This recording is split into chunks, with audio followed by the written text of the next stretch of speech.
Oh, there we go. Now it's recording. All right, cool. So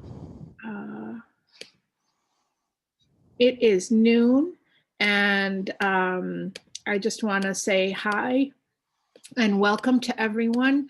If you're here to learn more about facilitating student engagement online and online discussion, you're in the right place. I'd like to introduce my friend and colleague, Robert Piorkowski, who's the Assistant Director of Online Teaching here at SUNY Online.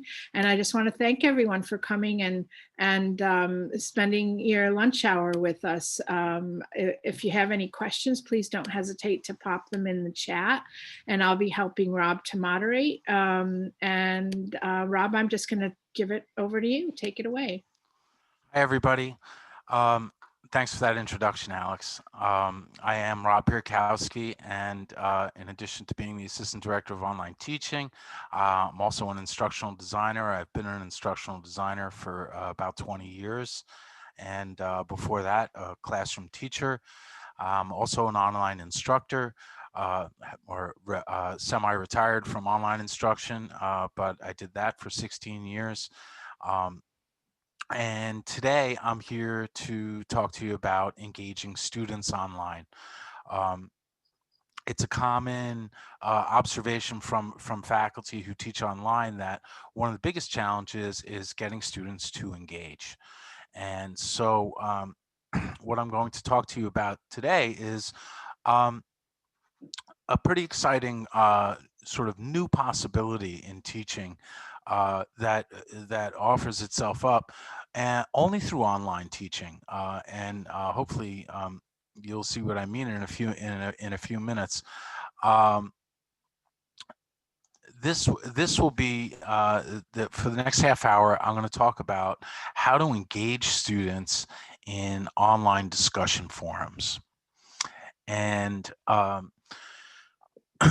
online discussion forums, I like to refer to them as student-to-student interaction forums, because students don't have to just discuss. They can do a lot of things in an online discussion forum.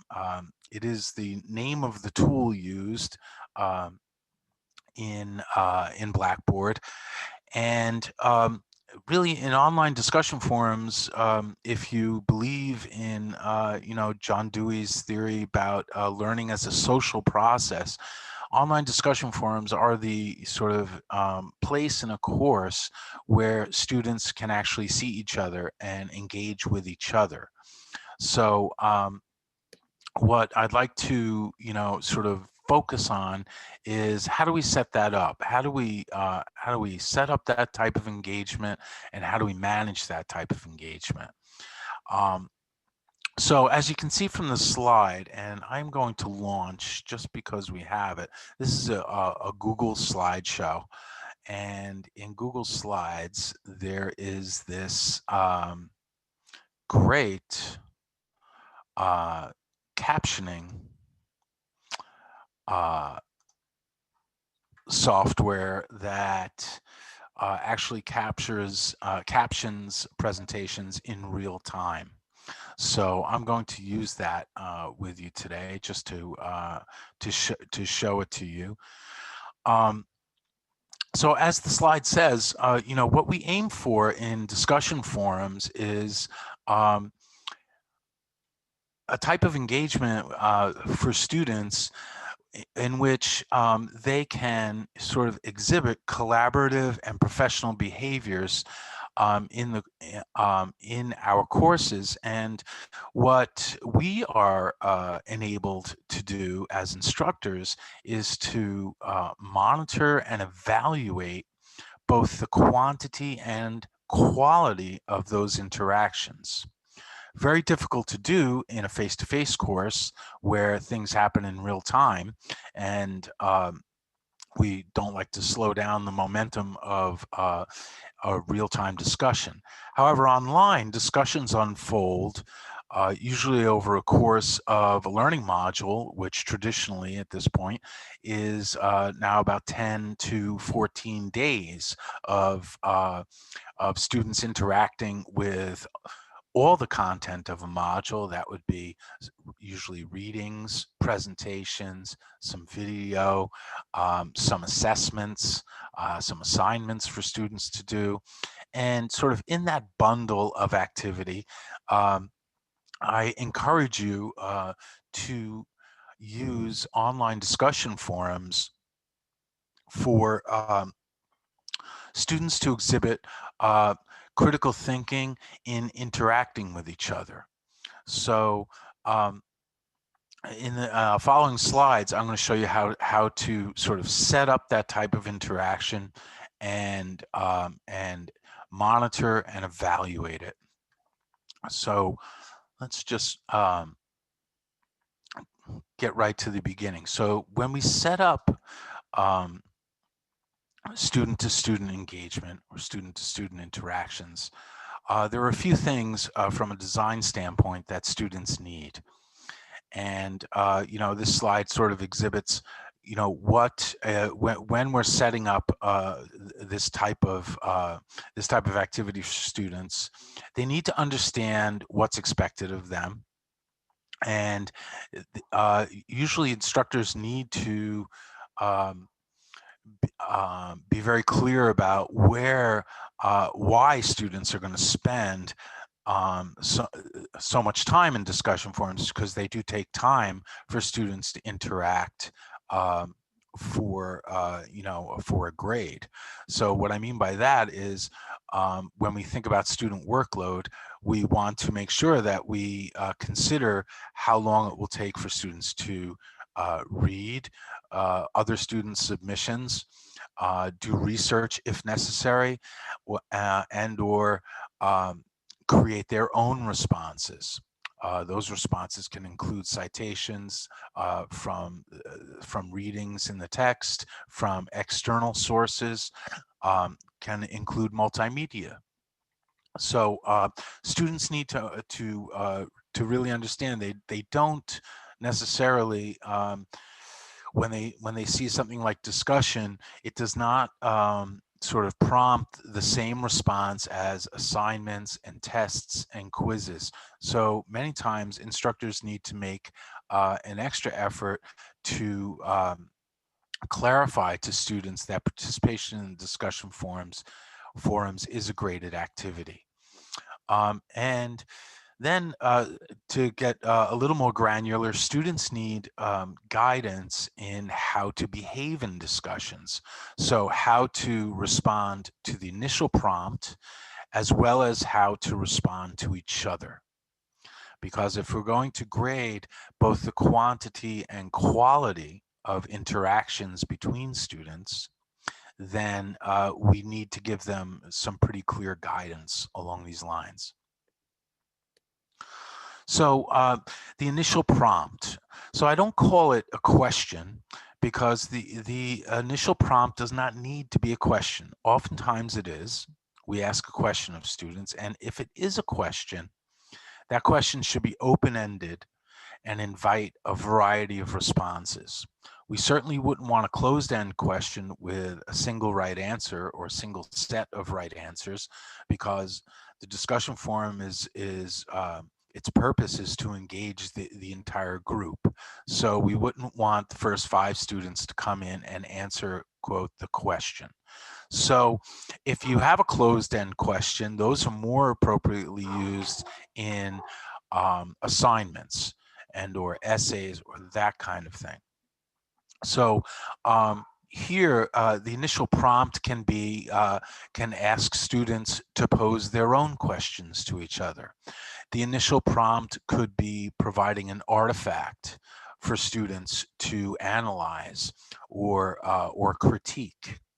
So the initial prompt can take several shapes. The important thing when setting up a discussion forum is to make sure that students understand what your expectations are for them in responding to the initial prompt. So I'll give you some examples in a few minutes. And then the students will need pretty clear guidelines in regard to responding to each other. This is kind of where students really are uncertain about, what, how to do this kind of thing, especially in a graded activity, when discussions are graded. Um, Students benefit greatly from knowing how to succeed in such an activity. And since this could be relatively new to many students, we want to be as clear as possible.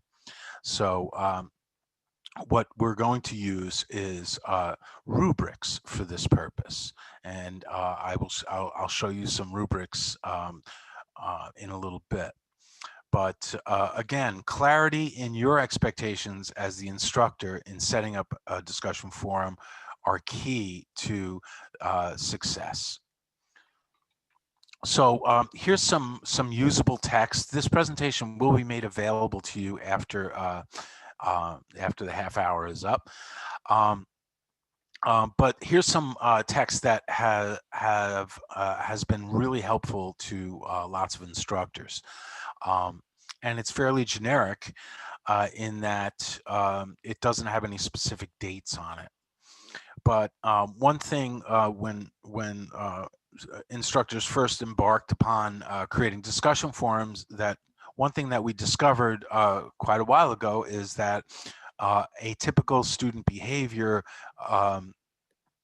would be coming in at the very end of a discussion and um, putting in all of his or her responses at that point, and thinking that quantity was what was important.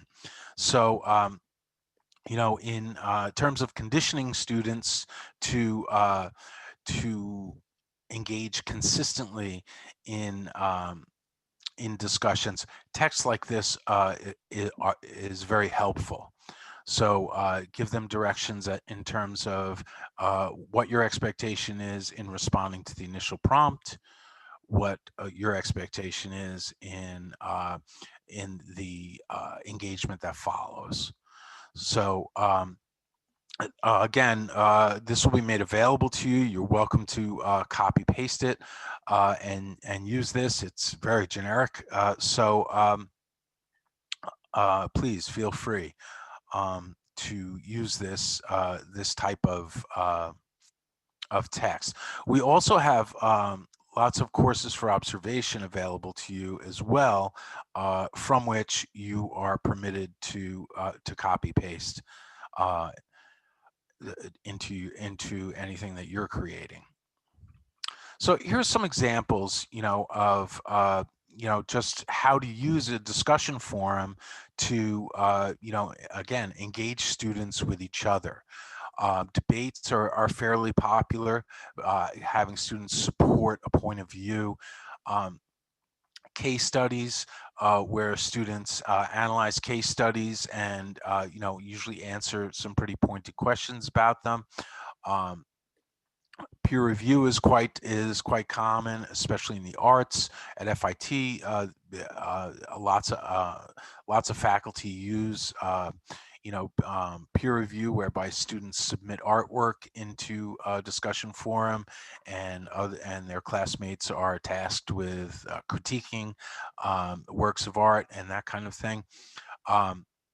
Interpretation is great for the discussion forums, for students to understand how others in the classroom are, can view a certain artifact or interpret a certain artifact. And so, overall, some of these examples sort of point to how the discussion forums can be really helpful in tasking students with providing critical thinking skills and exhibiting critical thinking skills that can be evaluated, commented on, and hopefully those skills can evolve in something like a discussion forum where there's back and forth, where there's some dynamic feedback going on throughout the course of a discussion. So here's an example of discussion design. So I designed this for an instructional designer training, And what I'd like you to take away is sort of like the overall design. So in keeping with what I was just talking about, setting up the initial prompt is, it does not have to be asking them a particular question. So in this initial prompt, I set it up with, by the way, this is about um, how instructional designers, one approach that an instructional designer could take when first engaging with a faculty member. So the initial prompt here asks them to look at an artifact, a document called "What Do Faculty Say?" They have to choose a quote, and they have to create their own questions. So that is the initial task that participants need to do. And then the second part is how to respond to each other. So giving them guidance on how to respond to each other. So they can add another question in line with the initial prompts of their classmates. Um, they can provide an appropriate response, or they can help their colleagues refine their responses and questions. So excuse me. These are just examples of what my expectations are. Usually, students engage, with some originality at the after the they get involved in a discussion forum. One thing, just as the instructor, what you want to do is you just want to be clear about what will earn full credit and what will not. So a lot of times when you have students engaging with each other, you have lots of I agrees and things that are not really credit bearing responses, so to speak. Um, and that's normal, and all you want to do as the instructors is make them understand that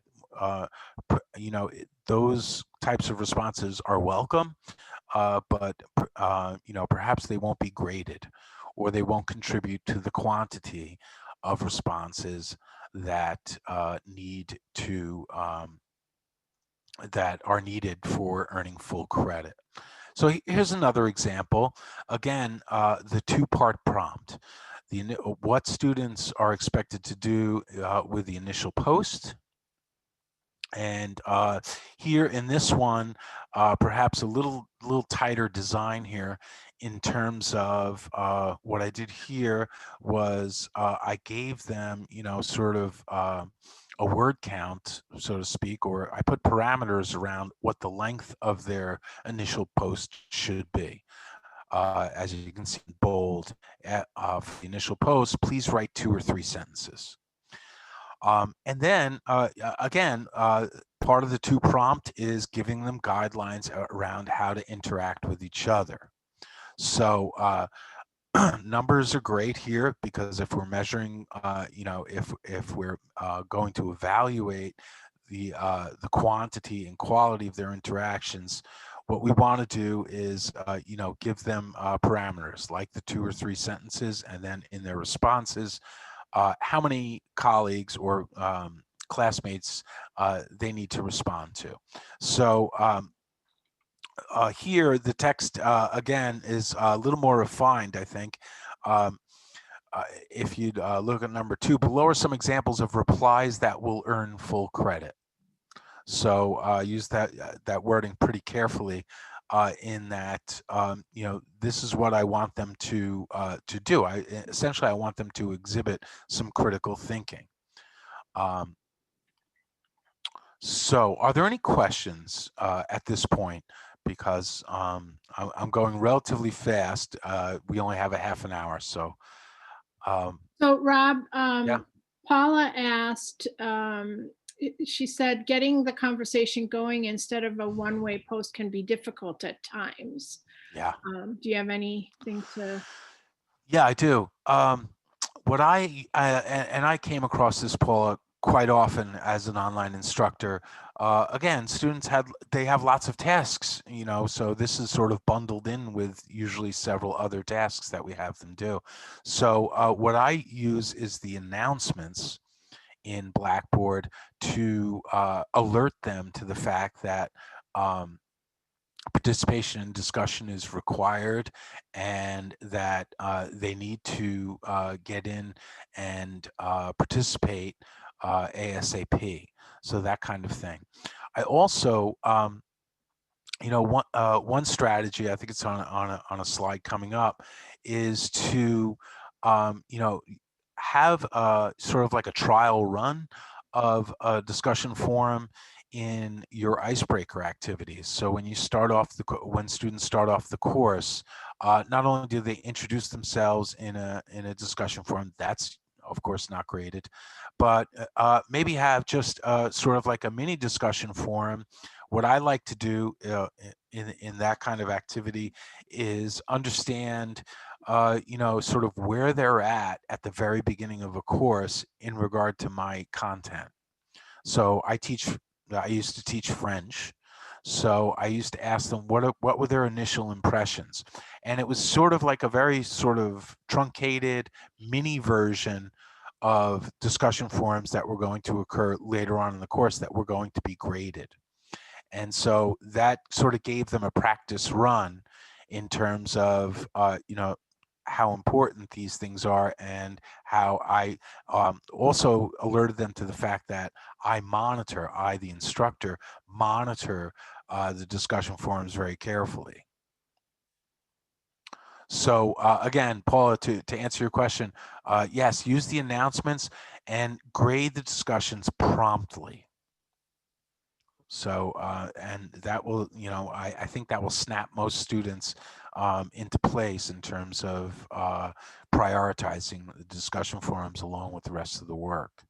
Hey, Rob, Andrea asked, do you ever find that having so many guidelines stifles the free flow of discussion? That I have not, and if I were to find that, I would alter my guidelines. However, no, no, in a word. um, I think the guidelines are super helpful. Now, I do understand what you mean, Andrea, because you don't want to sort of tell students what to say. The important thing is to keep things open. So, in other words, if students need to cite their sources, that's relatively open in terms of, they can sort of they can say anything they want. They just need to back it up.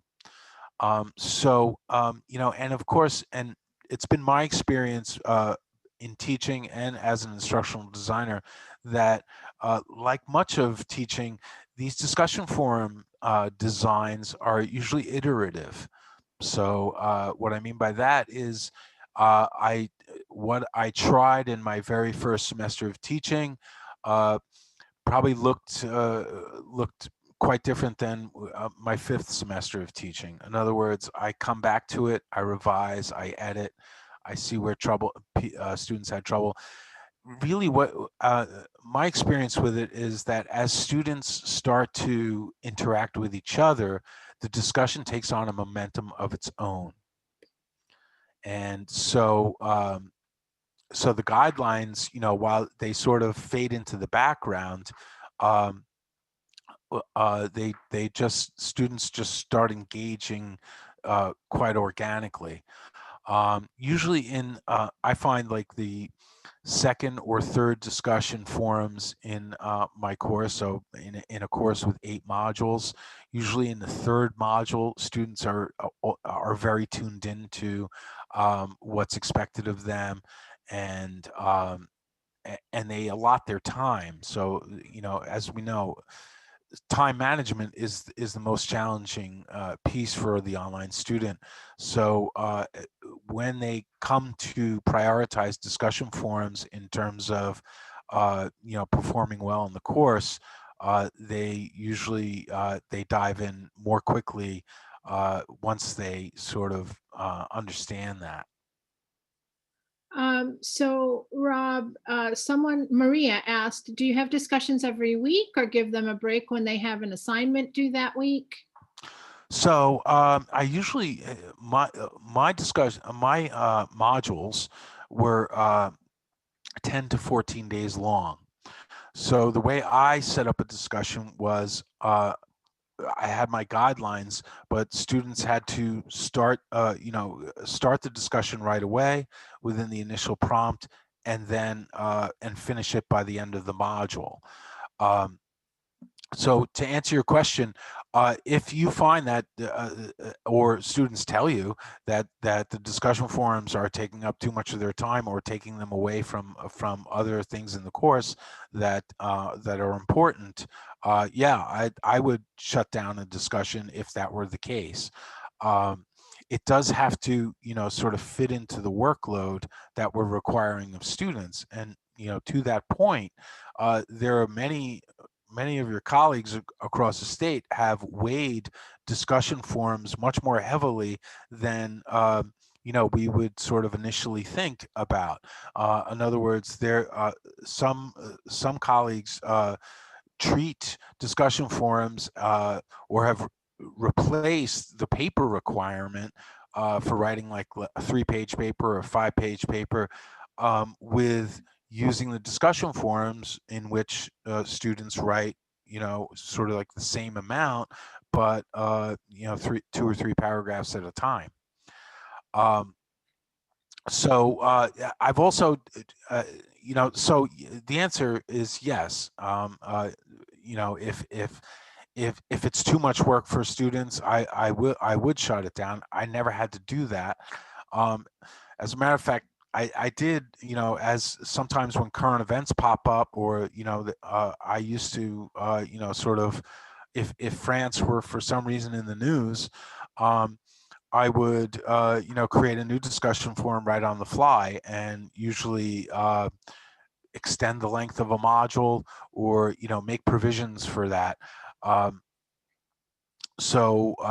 yeah, I think you just have to gauge the student workload piece, and ask your students if the discussion forums are working out well for them or not.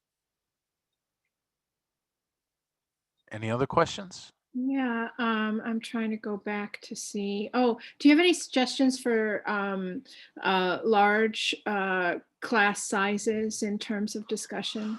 Yeah, it's not uncommon to break the same discussion, to break students into groups, and sort of break apart the discussion and have groups of, let's say, 8 to 10 students. Like if you have a very large classroom, 8 to 10 students discussing the same topic, but only within the small group. So that is not uncommon, and a lot of faculty prefer that. So that's just a matter of creating those groups beforehand, and then having students participating in those smaller groups.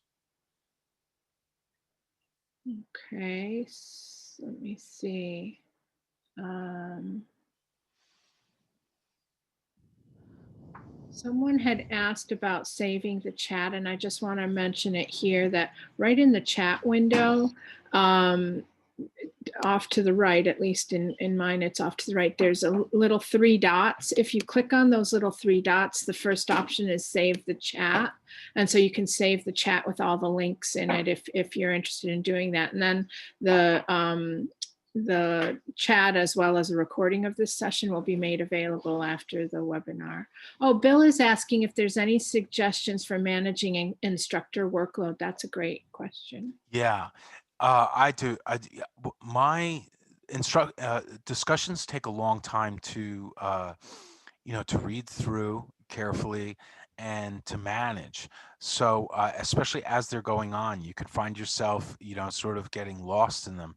So, what I sort of grew into in terms of managing my discussions was informing students that while I will read every post, I will not respond to every post.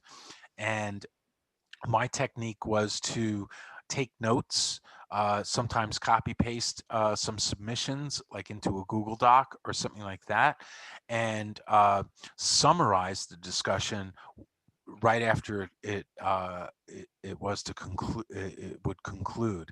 So so what I would do is, I would not only grade them so that they know that I'm monitoring them carefully, but I would then summarize the discussion, some of the highlights of the discussion after it took place, sort of like to provide a follow-up. During the discussion, if there are any misperceptions or you see anything going awry in the discussion, it's certainly appropriate for the instructor to clarify those misconceptions and guide students, to be more productive, and to be more focused. Um, but other than that, no, I would grade it at the end and summarize it afterwards, and I found that to be workable.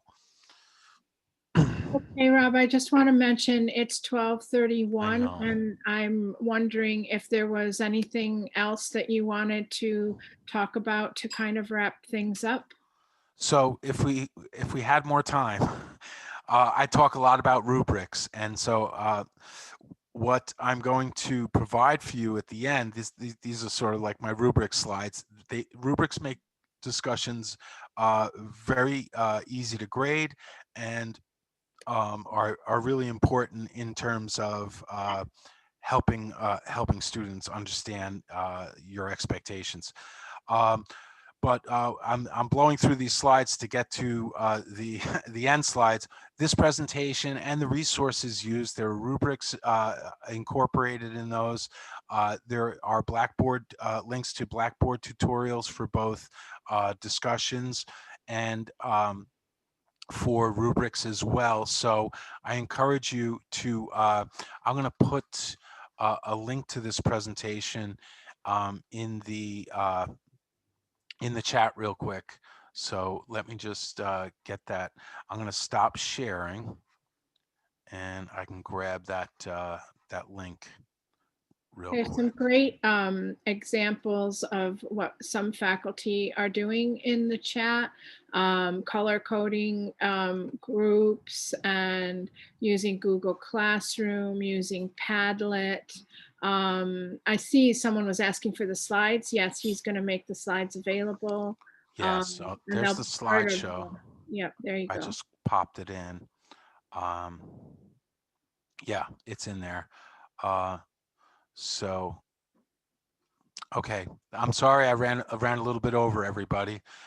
Didn't mean to encroach upon your lunchtime, but thank you so much, and I appreciate your participation today, and maybe I'll see you down the road.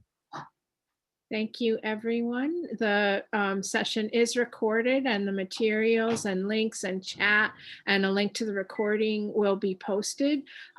So you will have access to this. And we thank everyone for their engagement and participation. Thank you, Rob and Willow and everyone who joined. Thank you very much. I'm going to stop the recording.